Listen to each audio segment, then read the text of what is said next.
let's see what's going on with the UFO stuff. Whoops.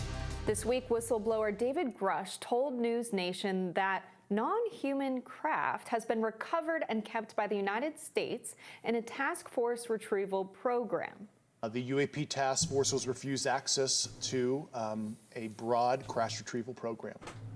When you say crash retrieval, what? If this is real, this is absolutely these are retrieving non-human ridiculously origin, game-changing. Technical vehicles, call it spacecraft if you will, non-human, exotic origin vehicles that have either landed or crashed. We have spacecraft from another species. We do, yeah.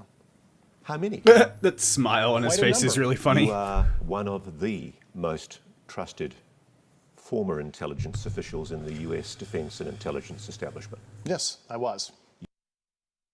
The Pentagon has undermined Grush's claims about this alleged secret program. Department of Defense spokesperson Susan Goh said in an email to Fox News Digital that to date, AARO has not discovered any verifiable information to I don't like that picture. Claims that any programs regarding the possession or reverse engineering of extraterrestrial materials have existed in the past or exist currently. Back in 2017, the New York Times published an article that revealed a secret Pentagon program to investigate UFOs. One of the authors, Leslie Kean, has been reporting on UFOs for many years and also published a book in 2010 called UFOs, Generals, Pilots, and Government Officials Go on the Record. Here to tell us more about her time reporting on UFOs and recent claims on the topic of extraterrestrial life is Leslie Kean. Welcome. Hi, thank you very much. Great to be with you guys. It's great to be here with you. What do you make of Grush's claims that there are craft or potentially even pilots? I can't comment at all on the pilot. The brain, everyone's brains just collectively explode. That was not part of our reporting, and I never spoke to him about that. So that's aside. But in terms of his I guess you'd call them. I don't want to be his rude. Allegations that there are. But the way her chin wrinkles are, she kind of looks like a puppet. Retrieved craft. I take it very, very seriously. Otherwise, I wouldn't have reported on it. I am not convinced. Not only convinced. because of what he has told me, but because of what a number of other people have told me, quite a few, both on and off the record, but mainly off the record, that there are many others like him who are not whistleblowers but have the same information, and in fact others that may have more direct information than he does because they have been inside programs, which he has not. So I think there's a lot more to come, and there's a lot more to back up his claims than what has actually been made public. And can you tell us more about what you've heard about the retrieval of crafts? Are more people going to start coming forward? Because that would help his credibility if alongside getting vouched for by other reputable sources, other people would start coming forward and start releasing more stuff. Specifically non-human, because I think I could understand someone saying, or many people coming forward to say that pilots have seen objects that they couldn't identify, that maybe parts of crafts were then retrieved, and maybe we couldn't explain where they'd come from, but the operating theory would be they were craft from other countries or parts of weapons programs or something. Yeah, but what other country has tech on are other countries testing hypersonic or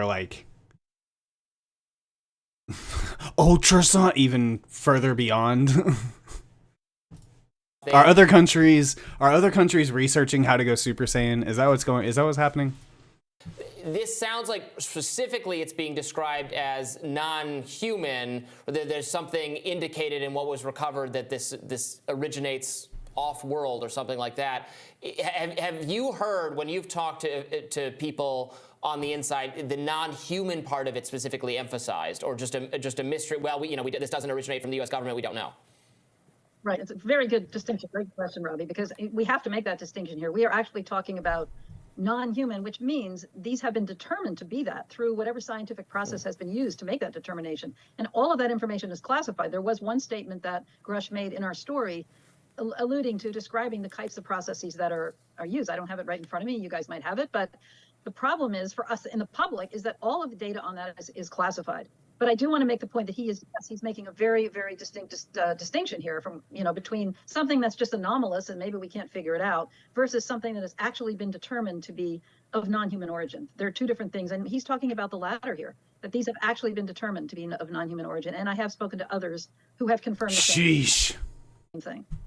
So how would we make sense of this and the recent reporting around UFOs or UAPs? Is this a soft launch of clear awareness of extraterrestrial life, but maybe we don't want to tell the public everything so as to roll it out slowly and give them time to process it? Can we understand this to be a soft launch of our awareness of extraterrestrial life based on the craft that we know that is there, that has been recovered? I mean, it's such a great question, Jessica, and it's so hard to answer that. I'm a reporter. But it definitely does seem that way, right? Get everybody more and more used to the idea, to the point to where they're all collectively saying, give us the info. And so whenever I get some good information that I think is important, I'll put it out there, but I don't really know if there's some kind of orchestrated campaign going on behind the scenes. It's hard for me to comment on that. And I also think, the thing about extraterrestrial life, that's such a loaded term. I mean, if we have a craft that is not of non-human origin, I mean, it doesn't necessarily mean that there's some extraterrestrial aliens that have come here and crashed it or dropped it here, or I think the short of like robots like being piloted remotely, what is the other option? Like short of it just being a drone ship that is running on some sort of like backup routine or main directive programming, like what if it's not that, then the alternative is it has to be like there have to be organic pilots involved, right? actual origin of it could be much more complicated than that. Okay, so much more. So I think there are three options it could be. It's either beings from another galaxy, or another part, or another space in our universe. It's beings from another universe, or it's beings from another period in time. And then I guess you could beings from another dimension if you're considering like entities living on higher plane, like a higher dimensions to live on, not only in another universe, but on like another plane of existence. Those are your only options. But the simplest of all of those is something else in our universe either came here or sent drone ships here. Or just sent a bunch of probes out and we ended up picking up one of them.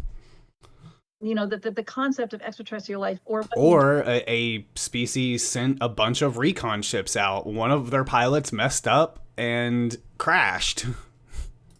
Intelligence might be that's behind the creation of these vehicles is a big unanswered question. And I don't think that's a simple one. But, I think it being a craft sent back in time, like it's future human tech, that would be really interesting. So it's like our tech would have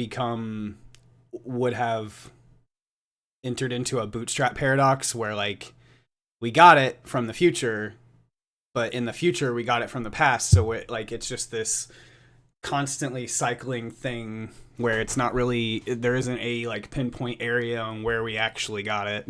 A bootstrap paradox is an object with no origin.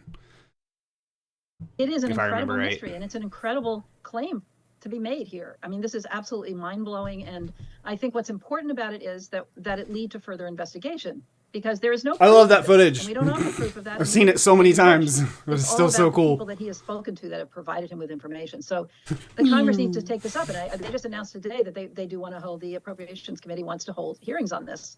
So it's the beginning of an investigation that needs to happen to find out more. What is your awareness of how, I guess, how widespread within the government, how many what levels of people having access to this information that has been classified. You know, obviously, we're talking about in a political context, Donald Trump, other people having classified documents that they took or that they have in their private possession. Because my skepticism begins to fire. You know, I fully believe governments, including our own, suppress information all the time. The more people involved with knowledge for the longer period of time, the more I start to become skeptical that it's possible to to keep a secret of this magnitude. How closely guarded has this what has been reported to government officials been kept? You mean over the years, right? Yes. Because these programs go back a long time. Yeah, I mean, it's obviously been incredibly closely guarded.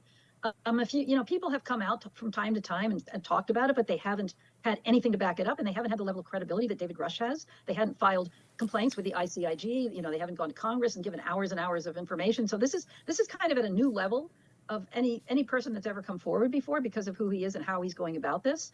And I would have to say, now it is coming out. I mean, yes, it's been held very, very tightly. One person involved told me that it costs more for the program to maintain the security that has to be maintained to keep it that way than it does for them to actually do the work that they're doing. I mean, the security is a huge element of it, but that's starting to break now. I mean, this is the beginning of that. So maybe you can't hold on to it forever. You just take someone like David Grush to come forward and feel it's his obligation to do so, and everything changes. We'll see where it goes. Yeah, really fascinating and exciting stuff. Thank you so much for coming on to talk about this with us, Leslie. Yes, very so exciting. Welcome. Thank you guys, both of you, for covering it and taking an interest. I greatly appreciate that. Have a good day. Thank you. Wow. Yes, we need more people coming forward. Definitely. I had an idea. Let's go to the trending page. Wait, hold on. 37 minutes ago, I saw something strange. Retired Navy officers give first-hand accounts. I want to bring in two people who say they've actually seen UAP, essentially UFOs, firsthand. We've all seen it in the video, too. The Pentagon shared it publicly. Sean Cahill is a former Navy chief who saw the so-called Tic Tac in 2004, and Alex Dietrich is a retired Navy lieutenant commander who also saw the Tic Tac. That video is unbelievable. I assume really that's an honor these to have two. both of you with He us looks like a tonight. First reporter. of all, I want to ask you, Alex, first, what did you make of David Grush's story? I know you've seen the interview. Do you find it believable? There's a lot to unpack there. I'm not familiar with the sources that he's referring to. I'm certainly not familiar with the hard evidence, the data, or any physical evidence that he referred to there. But what I do know is that I saw something strange in 2004, November 14, 2004. It's been referred to as the Nimitz encounter or the Tic Tac incident. And when we reported it at the time, it's almost 20 years ago, guys. Since, even today, it's my understanding that aircrew operators, folks who see something, don't have a good protocol. They don't have a good process to report it.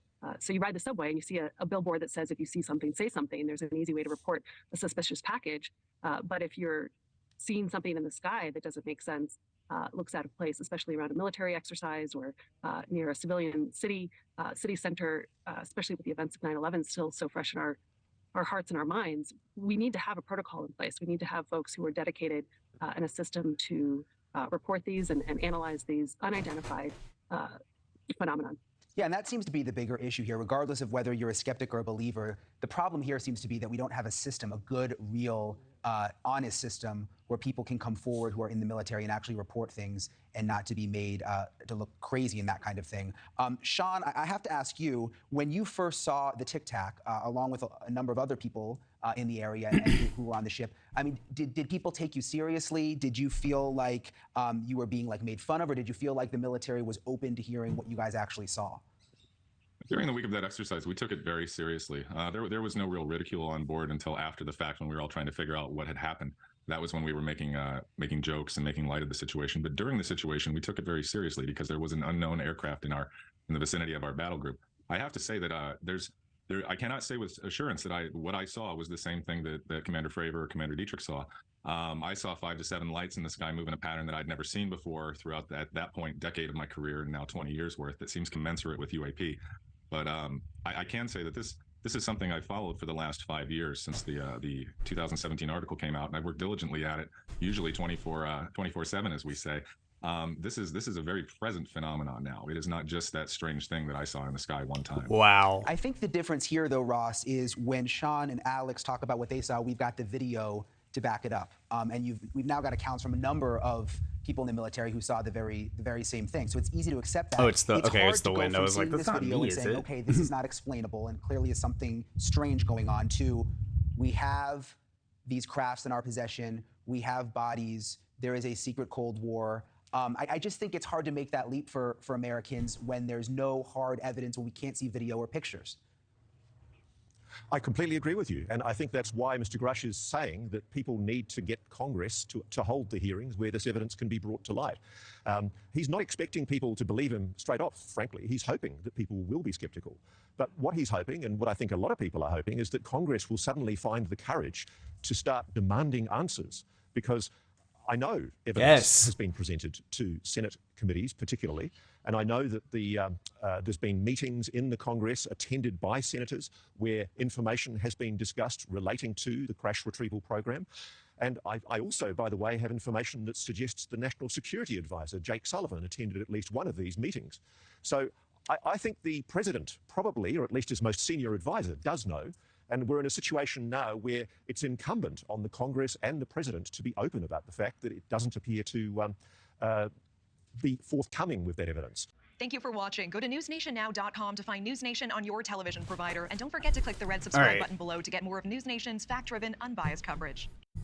Gotcha. I'm just some idiot on the internet, so like I don't really, deserve any sort. I mean, I guess we all on a basic level deserve that information, but like these are the people who fought for our country. They stayed quiet until they were sure that they wouldn't be harassed about, it seems like they weren't really staying quiet. They were working in their own kind of avenues, but for the most part they stayed out of public eye so that they wouldn't be scrutinized. But give us that information.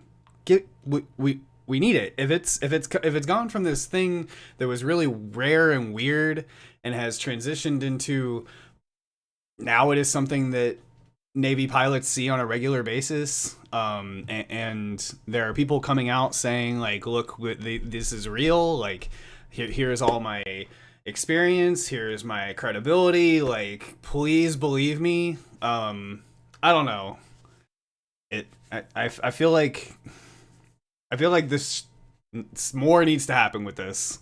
I wish I could more eloquently voice my opinions, but that's kind of all I got right now. I just want more information. And I'm frustrated with that we aren't getting it. Okay.